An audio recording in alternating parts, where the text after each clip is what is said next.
They ignored me for a month straight. My wife and daughter treated me like I was invisible, laughing behind my back in their secret group chat.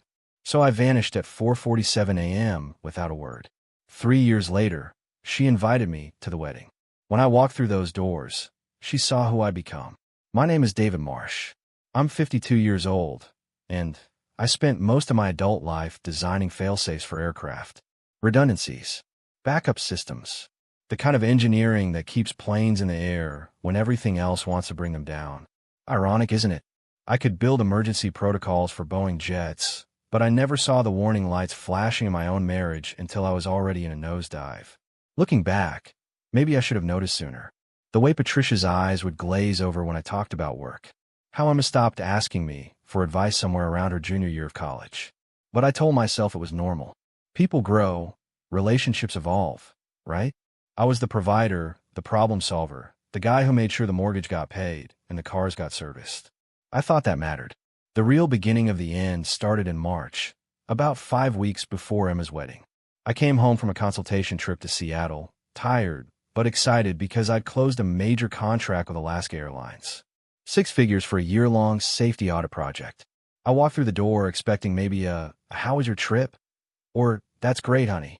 Instead, Patricia was on the couch with her laptop, and Emma was at the dining table with fabric swatches spread out like a textile explosion. I set my bag down. "Hey, I'm home." Nothing. Not even a glance. I tried again, louder this time. The Seattle deal went through. We're looking at a really good year. Patricia made a humming sound that could have meant anything or nothing. Emma held up 2 nearly identical pieces of cream-colored fabric to the light, squinting at them like they held the secrets of the universe. I walked over to the table. "Emma, those look nice. What are they for?" She finally looked at me, but it was the kind of look you give a stranger who's standing too close on the subway. "Table runners," she said flatly, then turned back to Patricia. "Mom, which one do you think works better with the gold chargers?" Patricia leaned forward, studying them with an intensity she'd never shown my engineering plans. "Definitely the one on the left. More texture." I stood there for another moment, feeling something cold settle in my chest. Then I picked up my bag and headed upstairs. Nobody noticed. That was day 1. By day 7, I'd figured out the pattern. They didn't argue with me. They didn't snap or criticize. They just erased me. Conversations happened around me, through me, but never with me. I'd ask about the florist, the caterer, the venue, all the things I'd been helping coordinate for months. I'd get one-word answers or none at all. Sometimes Patricia would repeat my question to Emma, as if I hadn't just asked it myself. At dinner on day 12, I tried to lighten the mood. Made a joke about how all weddings should come with an engineering flowchart to keep track of everything. Emma looked at Patricia and rolled her eyes. Patricia actually laughed. At me, not with me. I finished my meal in silence while they discussed dress alterations and bridesmaid drama, like I was a piece of furniture. Day 19, I stopped trying to engage. Started watching instead. Observing. That's when I noticed the little things. How they'd move items on the counter just out of my reach. How they'd schedule wedding meetings and forget to tell me. How every suggestion I made got dismissed. But if Patricia said the exact same thing 5 minutes later, suddenly it was brilliant. Day 28 was when everything changed. Not because they suddenly started treating me like a human being, but because I finally saw the truth in black and white. Emma had left her tablet charging on the kitchen counter. She was upstairs getting ready for another wedding vendor meeting, one I hadn't been told about. Patricia was in the shower. I was making coffee, and the screen lit up with a notification. I wasn't trying to snoop. The message just appeared right there. A group chat with Emma, Patricia, and 2 of Emma's bridesmaids. The preview showed my name. My hand hesitated over the tablet. I'd never been the kind of husband who checked his wife's phone or invaded privacy. But something in my gut, that same instinct that told me when an aircraft design had a fatal flaw, made me tap the screen. The chat was titled Wedding Planning Squad. I scrolled up, reading through weeks of messages. Most of it was normal stuff about flowers and seating charts. Then I found a section about me. One of the bridesmaids had written, "Is your dad coming to the dress fitting?" Emma's response, "Ugh, hope not. He's been hovering lately." Patricia had added, "Don't worry. He'll back off soon. He always does." Then another message from Emma, from 3 weeks ago. He asked about the rehearsal dinner again. So annoying. "Patricia, Just ignore him. He'll get the hint. The bridesmaid. That's kind of harsh, isn't it? Emma, you don't understand. He's just so boring. Like, everything has to be practical and planned out. He sucks the fun out of everything. Patricia had sent a laughing emoji, then typed, "Give it another week. He won't last a month. Then we can plan things the way we want." I stare at those words. He won't last a month. Like I was some annoying pest they were waiting to exterminate itself. Like my presence in my own daughter's wedding planning was something to endure and outlast. I scrolled further, found screenshots they'd shared. One was from a family group chat where I'd suggested we create a budget spreadsheet for wedding expenses. Emma had circled my message and sent it to this private chat with the caption, "He's trying again." More laughing emojis. More jokes at my expense. Patricia had written, "At least he's consistent." Consistently boring. The shower upstairs turned off. I heard Patricia's footsteps in the bedroom above. I put the tablet back exactly where I'd found it, screen dark, charging cable at the same angle. Then I walked out to the garage, got in my car, and sat there in the darkness with the door closed. Something inside me didn't just break. It evaporated. The version of me who thought I was building a family, providing for people I loved, being a good husband and father, that man just dissolved like morning fog. I sat there for 20 minutes, completely still, while a new version of myself assembled in the silence. This version was clear-headed, methodical. This version had already started planning. When I walked back into the house, Patricia was in the kitchen, hair wet, looking at her phone. She glanced up. "Where'd you go?" I smiled. "Just needed some air." "I'm fine." She went back to her phone, already forgetting I existed. That was okay. I was counting on it. I left at 4:47 a.m. on a Tuesday. Not because of sentimentality, but because that's when the neighborhood is quietest. Dogs still asleep. No early joggers. No witnesses. My bag was already in the trunk, packed 3 days earlier and hidden under a tarp in the garage. One suitcase. Everything else I needed was either digitized or replaceable. I'd learned long ago that aircraft emergencies require you to prioritize what's essential and abandon the rest. I stood in the kitchen one last time. Patricia's wine glass sat on the counter, lipstick stain still visible on the rim. She'd stopped rinsing them out years ago, back when she stopped caring about the small courtesies that held a marriage together. I'd thought about leaving a note. Something profound maybe, but they didn't deserve my words. They'd stopped listening to them months ago. Instead, I took my house keys off the ring, set them next to the wine glass. Then I pulled out the joint credit card, the one Patricia had been using for wedding deposits, and cut it in half with kitchen scissors. Left both pieces arranged neatly beside the keys. 3 items in a row. Keys, card pieces, wine glass, a still life titled Things I'm Done With. I'd spent the last 2 days methodically erasing myself from the house's digital infrastructure. Removed my profile from the security system. Changed all the passwords Patricia didn't know I'd created. Wiped my tablet and phone of anything personal. I'd even taken my name off the Wi-Fi router admin account. The wedding planning spreadsheet I'd built, I transferred it to Patricia's email with a simple message. "You wanted to handle it yourselves. Now you can." Then I deleted my access. 2 months ago, I'd quietly stopped my direct deposit into our joint account. Started routing my consulting income through a new account Patricia didn't know existed. I'd sold my shares in the aviation consulting firm I'd helped build, the one nobody in my family ever asked about. The proceeds went into a trust structure my attorney set up through a colleague in Montana. Every financial thread that connected me to this house, to this life, I'd been cutting systematically. One strand at a time. I walked to my car, a 15-year-old Honda I'd kept running through sheer stubbornness. Patricia always said I should buy something newer, flashier, something that announced success. I'd refused. Turns out that stubborn old Honda was perfect for disappearing. The engine started with barely a whisper. I backed out slowly, headlights off until I reached the end of the street. As I drove away, I glanced in the rearview mirror once. The house looked peaceful in the pre-dawn darkness, like it was sleeping off a bad dream. It didn't know yet that when it woke up, I'd be gone. By the time Patricia found the keys and the destroyed credit card, I'd be 3 states away. By the time she tried to call, my number would be disconnected. By the time she realized I wasn't coming back, I'd already have become someone else entirely. I merged onto the highway heading north. No music, no radio, just the hum of tires on asphalt and the quiet satisfaction of a plan executed perfectly. They didn't panic. That's what surprised me most when I heard about it later, through a mutual acquaintance. Patricia didn't file a missing person report, didn't call my brother, didn't even seem particularly concerned. She hosted her weekly wine night 3 days after I left. Her friend Carol, the one with the loose lips and the tighter moral standards, later told someone who eventually told me. Patricia acted like nothing had changed. When someone asked where I was, she'd sigh dramatically and said, "Thomas is going through something. Men his age do this. He'll be back when he's ready." Going through something.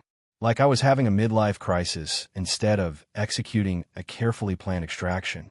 Emma posted on social media the following week a photo of her and Patricia at a bridal salon, both smiling wide. The caption read, "Just us girls getting things done. Sometimes that's all you need." Dozens of comments. Lots of heart emojis. Nobody asked about me. The official story, as it spread through their social circle, was that I'd needed space and couldn't handle the wedding stress. Patricia told her Pilates instructor I'd always been emotionally unavailable. She told the neighbor I'd been acting strange for months. Each version painted me as fragile, unstable, quietly falling apart. The narrative was brilliant, really. By positioning me as the one having a breakdown, she maintained sympathy while avoiding accountability. She was the strong one, the abandoned wife holding it together for her daughter's sake. I was the middle-aged man who couldn't cope. What Patricia didn't know was that I'd anticipated this. I'd left just enough ambiguity that she couldn't claim abandonment in any legal sense, but not enough information for her to track me. I disappeared in the gray zone between leaving and being gone. The first week, she tried to access her joint accounts. Found them nearly empty. I'd withdrawn my contributions legally, leaving exactly half for her. Her half. The second week, she tried to log into the airline consulting firm's partner portal. Access denied. I transferred my shares to Connor, my son from my first marriage, through a private sale nobody knew about. The firm's managing partner, an old friend, had processed it quietly. By week 3, Patricia was calling my old colleagues. Had anyone heard from me? Was I okay? Did I mention where I was going? Every answer was the same. No.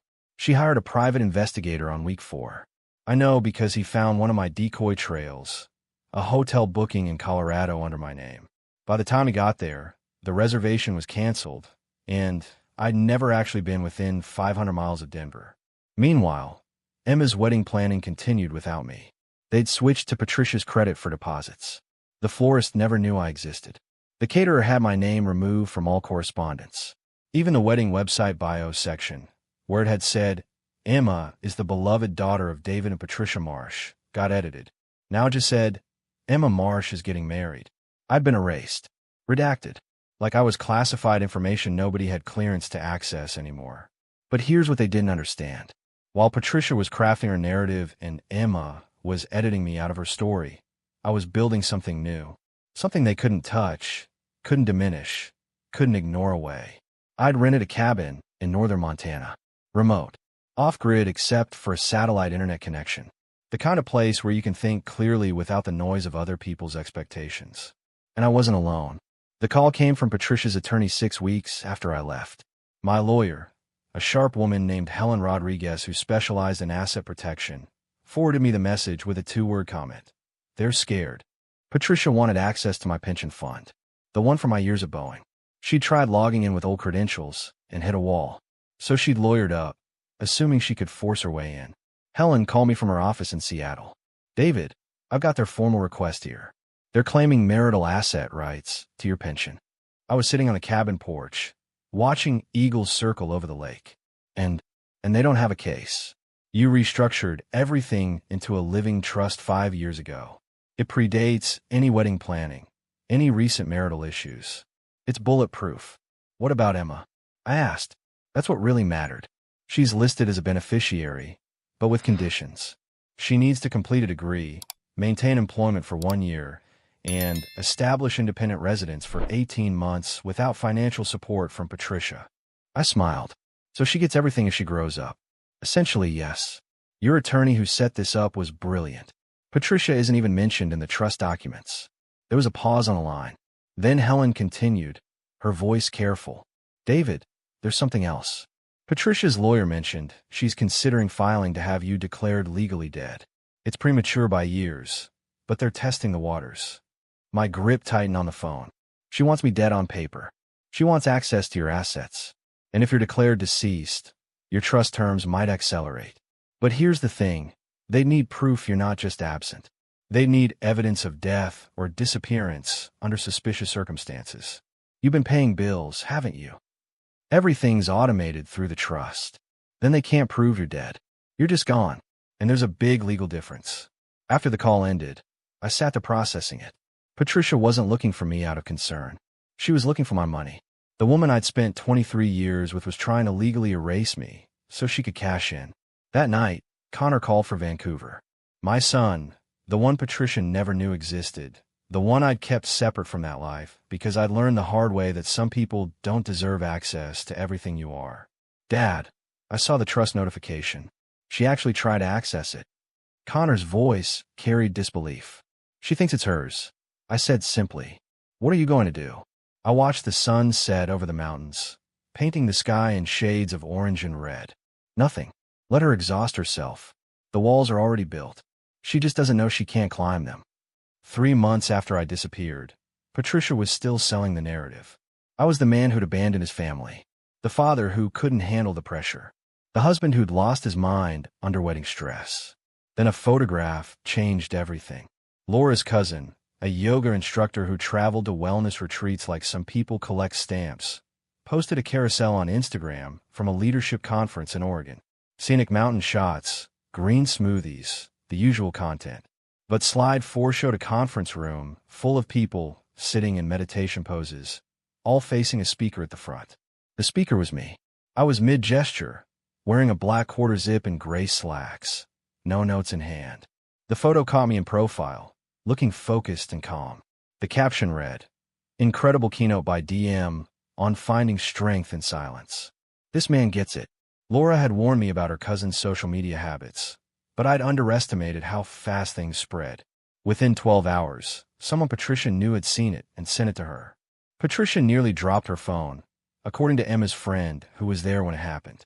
They were having brunch, planning bridesmaid duties, when Patricia's face went white. "That's him," Patricia whispered. Emma grabbed the phone, zoomed in, stared. 3 months of telling people I was having a breakdown, that I was fragile, that I couldn't cope. And there I was, looking healthier and more composed than I'd looked in years. I wasn't in hiding.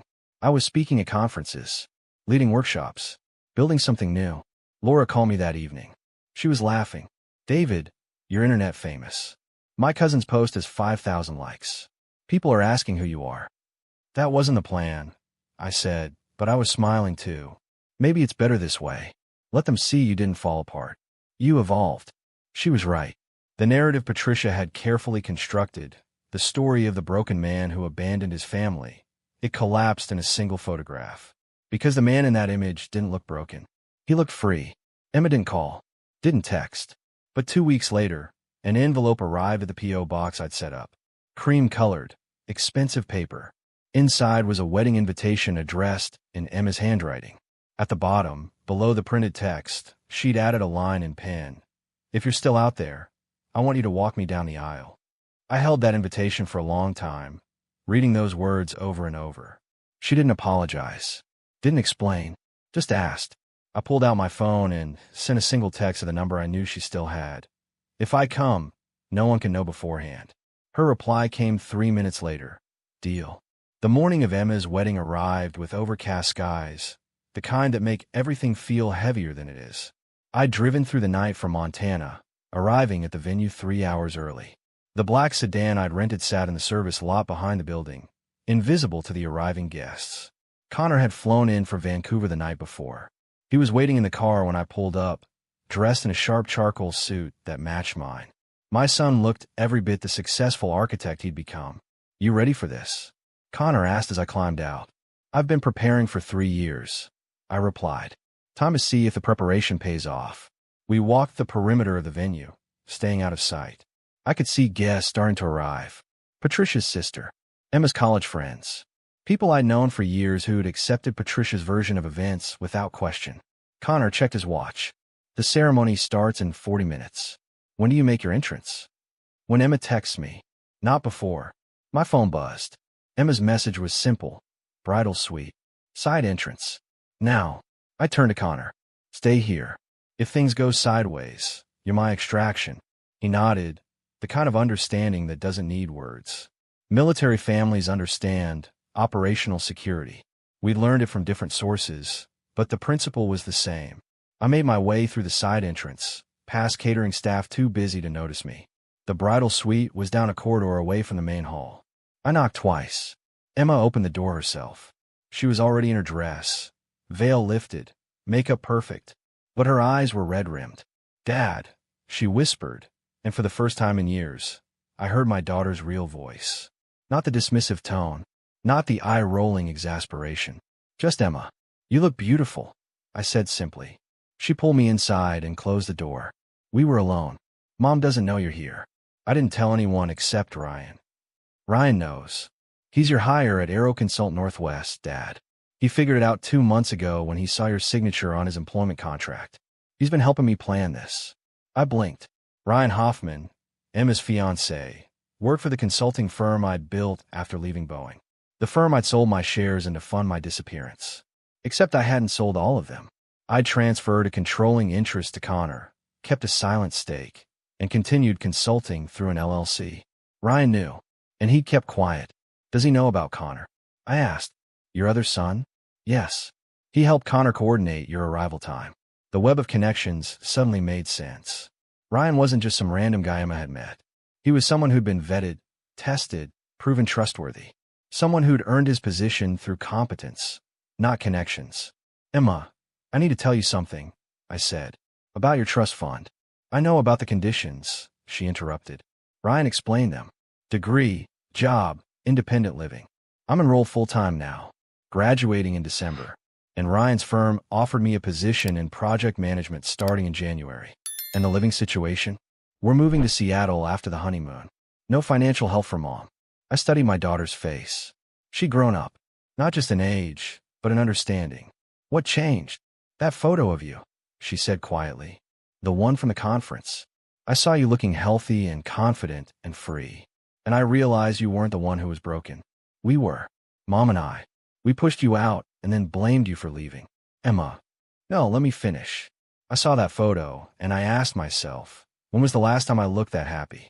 And I couldn't remember. Because I've been living Mom's life, not mine. Making her choices. Following her rules. And look where it got me.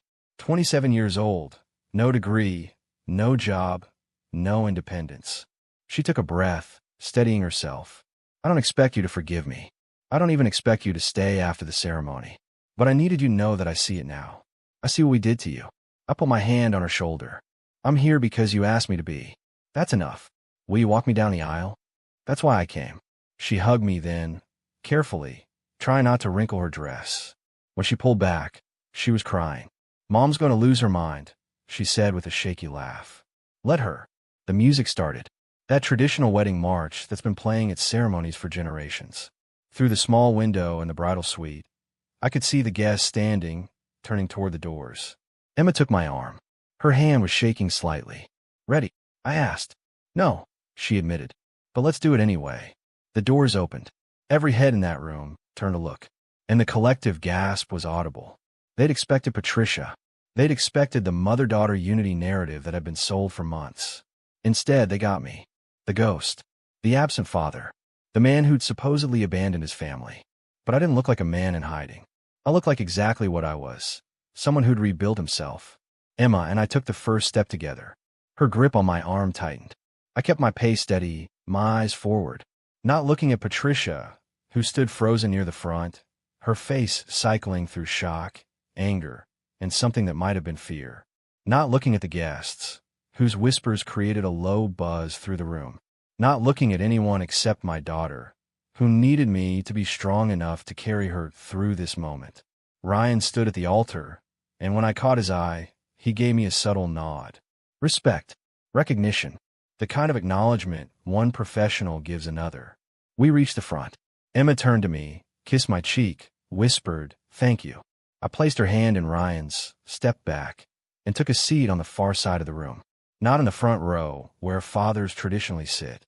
That would have been Patricia's row. Instead, I sat near the middle, next to Connor, who'd slipped in through a side door during the processional. Patricia stared at us, at me, then at Connor, then back at me. Her mouth opened slightly, trying to process what she was seeing. Because Connor looked like me. Same jaw, same build, same eyes. And he was sitting beside me like he belonged there. She didn't know about him. Had never known I'd been married before. Had never asked about my past, because she'd been too focused on controlling my present. Now she was seeing proof that I had an entire life she'd never accessed. A son she'd never met. A family structure that existed completely outside her knowledge. The officiant began speaking, but I barely heard him. I was watching Patricia try to maintain composure while her world rearranged itself. Watching her realize that every story she'd told, every narrative she'd constructed, was built on incomplete information. Connor leaned close and whispered, "She looks like she's seeing a ghost." "Two ghosts," I corrected. The ceremony continued. Vows were exchanged. Rings were placed. Emma and Ryan were pronounced husband and wife. Through it all, Patricia stood rigid, her carefully constructed facade splintering with each passing moment. When the recessional started and the newly married couple walked back down the aisle, Emma caught my eye and smiled. A real smile. The kind I hadn't seen from her in years. Patricia intercepted me before I could leave my seat. "What are you doing here?" she hissed, keeping her voice low enough that nearby guests wouldn't hear. "I was invited," I said simply. "By who?" "By the bride. My daughter." "Your daughter? You abandoned her. You walked away without a word." I looked at her calmly. "I left you, Patricia. There's a difference. Emma chose to invite me back. That was her decision, not yours." She glanced at Connor. "And who is this?" "This is Connor. My son." Her face went pale. "You're what?" "My son. From my first marriage. The one you never asked about." The reception was in full swing when Patricia finally cornered me. I was standing near the garden terrace with Connor, watching Emma and Ryan dance their first dance as a married couple. Patricia approached with her wine glass gripped too tightly, her smile nowhere in evidence. "We need to talk. Now." "There's nothing to discuss," I said calmly. "Nothing? You show up after 3 years with a son I didn't know existed, and you think there's nothing to discuss?" Connor stepped slightly closer. "Mrs. Marsh, maybe this isn't the time." "I'm not talking to you," she snapped at him. Then back to me. "How long were you planning this? How long have you been lying to me?" "I never lied, Patricia. You never asked. 23 years of marriage, and you never once asked about my past. You just assumed you knew everything worth knowing." Her face flushed. "So this is my fault." "This is nobody's fault. It just is. I had a life before you. Connor is part of that life. The fact that you didn't know about him says more about what you didn't ask than what I didn't tell. And the trust? The money you hid from me. I didn't hide anything. I protected assets I'd earned before we married. That's legal. That's smart. And frankly, given that you try to have me declared dead to access those assets, I'd say my instincts were correct." She recoiled like I'd slapped her. "I never." "Yes, you did. Your attorney filed preliminary paperwork. My lawyer has copies." Patricia's mother, Dorothy, appeared beside us. The elderly woman looked at her daughter with disappointment etched into every line of her face. "Patricia," Dorothy said quietly, "stop making a scene at your daughter's wedding." "Mom, stay out of this." "No, I've stayed out of it for too long." Dorothy turned to me. "David, I apologize for my daughter's behavior. I tried to tell her she was treating you poorly. She wouldn't listen." Patricia stared at her mother. "You're taking a side?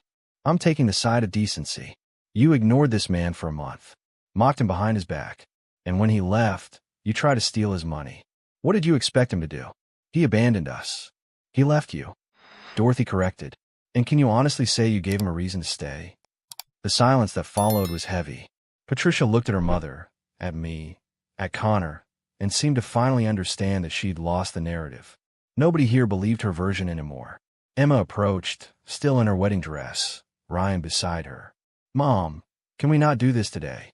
Your father." "My father is here because I asked him to be. And I'm glad he came. I'm glad Connor came. I'm grateful they both showed up when I needed them." Patricia's eyes filled with tears. Real ones this time, not performative. "You're choosing him over me?" "I'm not choosing anyone over anyone," Emma said firmly. I'm just done pretending Dad was the villain in this story.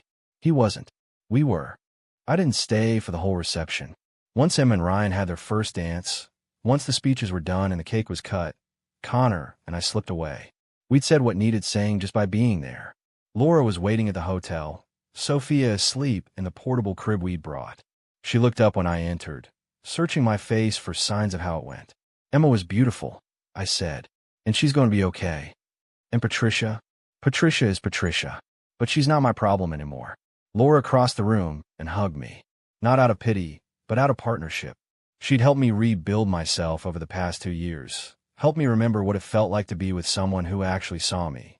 Connor ordered room service, and the three of us ate dinner while he told stories about his architecture projects in Vancouver, about his wife Sarah and their son, my grandson, who was starting kindergarten in the fall. You should come visit properly, Connor said. No more hiding. No more secret trips. Just normal grandpa visits. I'd like that. My phone buzzed with a text from Emma. Thank you for today. Can we have coffee next week? Just us. I showed it to Laura. She smiled. She's reaching out. Yeah, she is. 8 months later, Emma graduated with her business degree. I was in the audience, sitting between Connor and Laura. Patricia was there too, but on the other side of the auditorium. We didn't speak. We didn't need to. Emma started her job at Ryan's firm, the one I still had partial ownership in. She was good at project management, turned out. Had a mind for details and deadlines. Wonder where she got that from. She and Ryan moved to Seattle, rented an apartment, lived on their own income. By the time 18 months had passed, Emma had met every condition of the trust. I invited her to lunch at a restaurant overlooking the water. Connor flew down from Vancouver. When we showed Emma the trust documents, explaining everything she'd inherited by choosing to grow up, she cried. I don't deserve this, she whispered. You earned it, I corrected. You did the work. You became independent. That was the whole point. She looked at Connor. I have a brother. You do. And a sister-in-law, and a nephew who can't wait to meet Aunt Emma. We spent 3 hours at that restaurant, building something new. Not fixing what was broken, that couldn't be fixed, but creating something different. Something honest. Patricia called once, months later. I didn't answer. She left a voicemail asking if we could talk. I deleted it without listening to the whole message. Some doors, once closed, should stay that way. Laura and I got married in a small ceremony in Montana. Just family. Connor and Sarah. Emma and Ryan. Sophia as flower girl. No drama. No games. Just people who want to be there. Emma gave a short toast at the reception. My dad taught me that sometimes you have to walk away from people who don't see your worth. And sometimes, if you're lucky, they figure it out before it's too late. I'm grateful I figured it out in time. She looked at me when she said it. And for the first time in years, I saw my daughter. Not Patricia's puppet. Not a girl pretending to be grown. But a woman who'd chosen to build her own life. That was worth every silent morning I'd endured. Every ignored question. Every moment of feeling invisible. Because I'd stopped being invisible by refusing to stay where I wasn't valued. And in the end, the people who mattered found their way back.